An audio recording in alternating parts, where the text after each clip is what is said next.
Alrighty, hey guys, what's up? It's me, Priscilla. Somebody actually asked me a little while ago, this is my pencil bag, to teach them on how to line drawings. Like, I've taught on cross-hatching with ink during Inktober and everything, but somebody else also asked me after, I think it was my art supplies video, to talk about lining drawings. So let's take a look at these. Now, I remember talking to you guys in my art supply video that I recently made last week. Micron lining pens are my favorite. And then my favorite Pentel brush pen, which is basically like a paintbrush. So that's what these are. There are various types of these brush tip pens. Like, here's a Faber-Castell one. It's not much of a brush, but it is a very spongy tip. So this is also a very nice brush tip pen.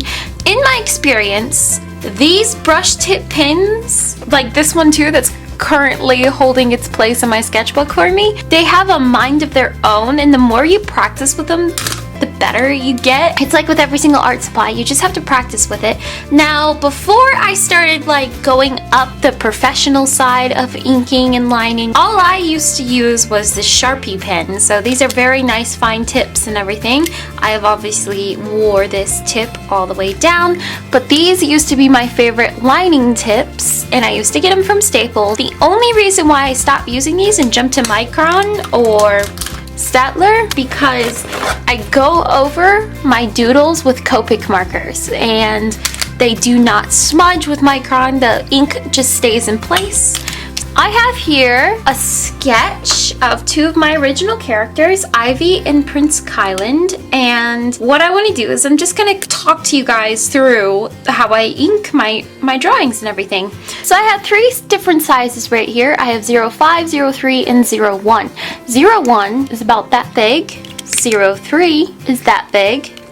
Oh no, I'm sorry, that's 05, here is 03. So they're all different tip sizes. So I have my 05 micron lining pen right now, and what I want to do is I want to go ahead and I try to focus on where's the small details. So obviously their eyes, their nose, their mouths. So I'm going to go in with the small tip pen and line everything. I did sketch this out with a call erase pencil. One thing you do want to keep in mind, no matter what, is you don't want to be too sketchy with your lining. Keep in mind that it is a slow process. Take your time.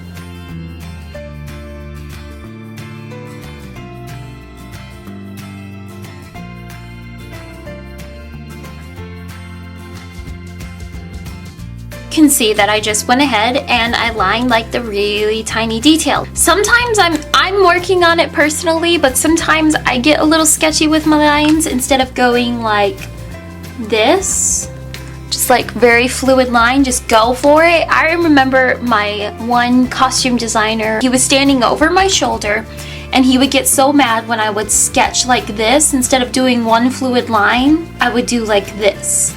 He would stand over my shoulder and say, redo that line right now. You're probably wondering, how do I determine what is a thicker line and what's a thin line? For my drawings, I like to pay attention to hair. When it's the actual like outside of the drawing, like around the hair, say her shirt right here, I'm going to make this line super thick.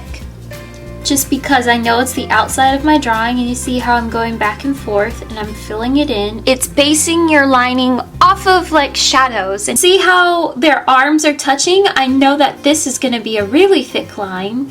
Their shadows are piled up on top of each other. So now let's jump to my Pentel brush pen. I really like using my brush pens on hair. The less I push down on my pen, the less of a line I'll get, as opposed to pushing down on my pen a lot.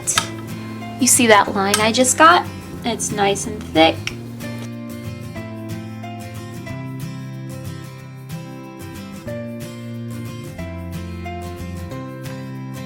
One thing I'm really wary about is using my brush tip pens on tiny details. Maybe just because I'm not that experienced. Why I have my Micron lining pen. It's also nice to go in after I use my brush tip pen and I just get a couple of fine lines just to show that hair definition. And as you can see right here underneath her face, you saw how I went in with my brush tip pen earlier and I made this really dark line, really bold dark line. That's because, of course, her face, whatever's behind here, is getting some shadows, major shadow play. So I went in and I gave it that nice thick line just to give that shadow technique off of it. And of course, if you see underneath his chin, there's a nice bold line.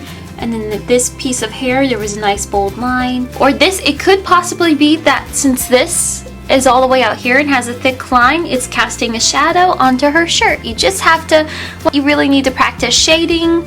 And if you're gonna jump to brush tip pins, and you really need to practice with these, but they're so much fun to work with.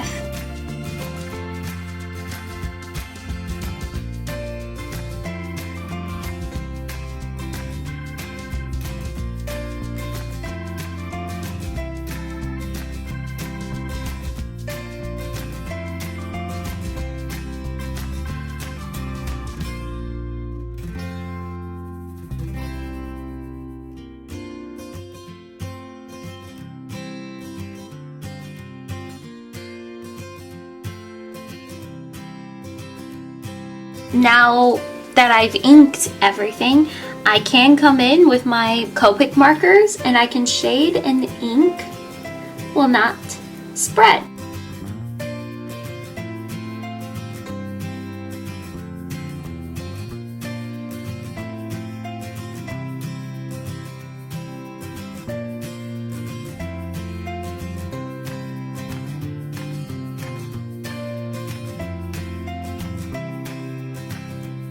But yeah, guys, I hope that helped when it comes to lining. I get all my stuff from Hobby Lobby and Michaels, and this is this sketchbook. Doesn't bleed through onto the page that's next. It's really thick paper. This is a Crescent sketchbook. So it's really nice because you can see how much I doodled all over it, and there's nothing on the back. And I got it from Michaels. So yeah, guys, I hope this was helpful because as I'm learning, I just want to pass it on. If I'm missing anything when it comes to lining drawings, please leave in the comments down below. So yeah, guys, I hope you all have a wonderful weekend and I will see you all later. Bye!